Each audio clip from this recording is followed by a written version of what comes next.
Ça y est, c'est fait. Depuis ce matin, toute la France est reliée à la TNT. La dernière région à le faire, c'était le Languedoc-Roussillon, il y a quelques heures.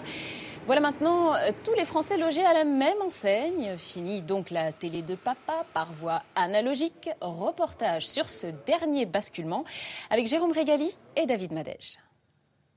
Ce matin, lorsqu'il a pris sa télécommande pour allumer sa télévision, Kevin s'est retrouvé face à un écran noir.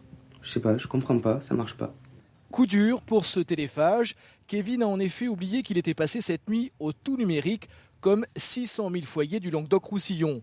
Pour retrouver son image, il a juste dû faire une recherche automatique des chaînes et quelques secondes après, son problème était résolu. Ben c'est super, ouais, surtout qu'on voit mieux parce que du coup c'est un HD. Ça a pris genre 15 secondes pour régler tout ça et c'était parfait. Donc du coup maintenant on voit bien. Si le Languedoc-Roussillon est la dernière zone à basculer au tout numérique, l'aventure de la TNT a commencé il y a déjà plusieurs mois, le 1er février 2010 en Alsace, première région 100% numérique. Désormais, tout le territoire ainsi que les dom-toms reçoivent les 18 chaînes de la TNT gratuites. Une prouesse technique pour les opérateurs de TDF qui ont dû multiplier les interventions de basculement, comme ce fut le cas ici sur cet émetteur, le plus gros de la région de Montpellier.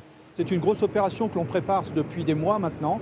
Le passage au numérique sur la région, c'est 108 nouveaux sites.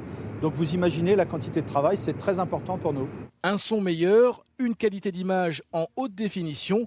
Si ce midi, votre entourage a toujours un écran noir, faites comme Kevin, réinitialisez les chaînes.